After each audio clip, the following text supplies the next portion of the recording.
Ladies and gentlemen, welcome to Poland Daily History. I'm your host, Benjamin Lee, and today we are here at the Łazienki Royal Park, a special place in the center of Warsaw, the heart of the city.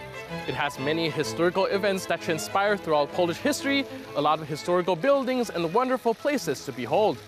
Thankfully, the place survived the war and was able to provide a place for generations to admire. Together with our guest, we will see all these beautiful places such as the Royal Theater, the palace on top of the water, and even more. Join us in Poland Daily History, and we will take you on an adventure.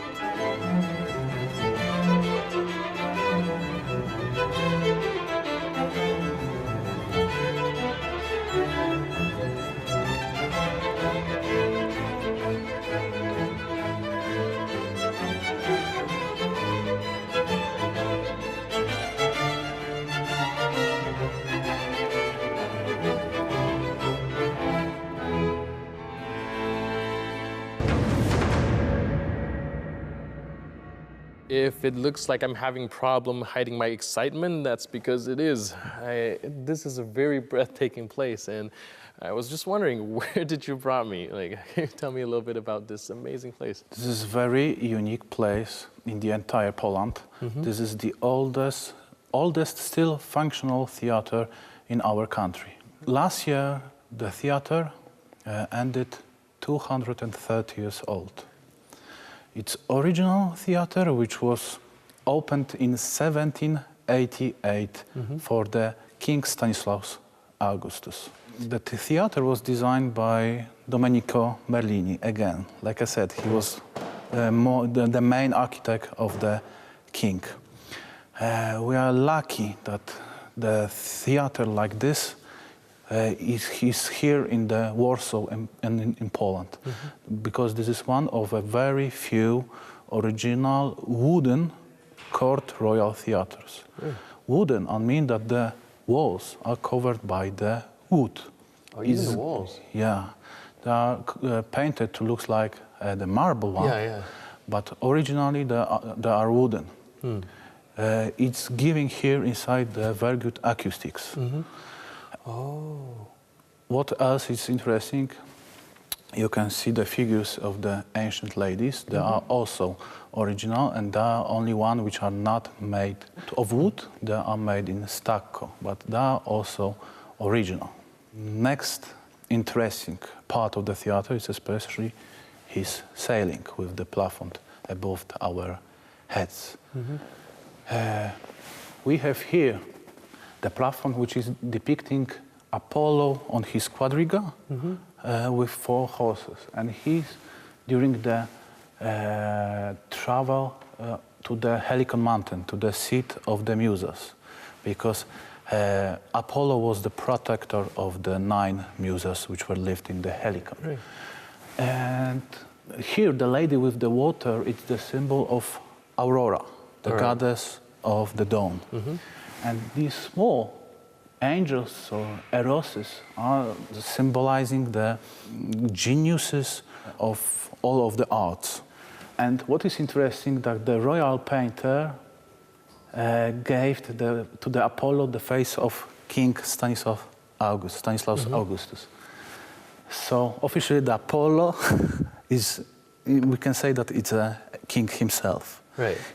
King was a great protector of fine arts and of the education in Poland. So we can say in some way that it's allegory of his reign here in Poland and of his reforms. What else is also interesting on the plafond, in the 4 corners you can see the medallions with the busts of 4 greatest dramatists in the opinion of the king. Okay. So we can start from here. You can see there's a Shakespeare, Racine, Molière, and the one ancient Sophocles. Right. What else is very interesting, that we have a painted audience under the ceiling. Right.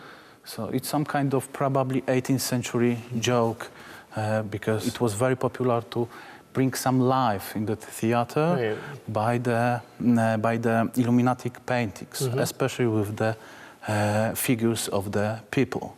So we can observe them and we can see that they are very often not interested about the art, about the play, but they're interested about each other. Very often the theater was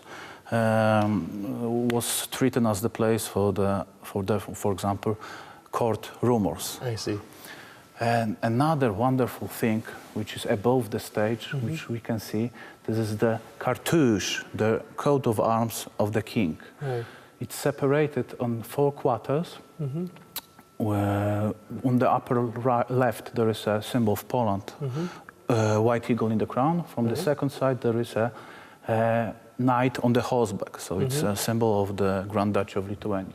And in both down quarters it's in opposite way. It's made in the heraldic style. And in the center we have a young Taurus. Young Taurus, coat with the young Taurus. It was a coat of arms of the king's family, Poniatowski family. From both sides you can see the angels. Originally these are not angels, they are ancient famas, symbol of the royal majesty and of the royal fame. And they are holding trumpets. Right. So because fama, we can translate today, it's a rumor. It was a goddess which was sending the messages from Zeus itself to other gods. Ah, I see. Like a messenger of a Like sort. a messenger, yes, exactly. And below them, from both sides, you can see the horns of plenty. Right. It's symbolizing that the Polish-Lithuanian Commonwealth was flourishing under the reign of the King Stanislaus August. And below it, on the scarf, you can see, below the cartouche, on the scarf, there is a most important and the oldest one, Polish Distinctional Order, Order of the White Eagle. Every king, Polish king, was the Grand Master of this distinction mark. Right.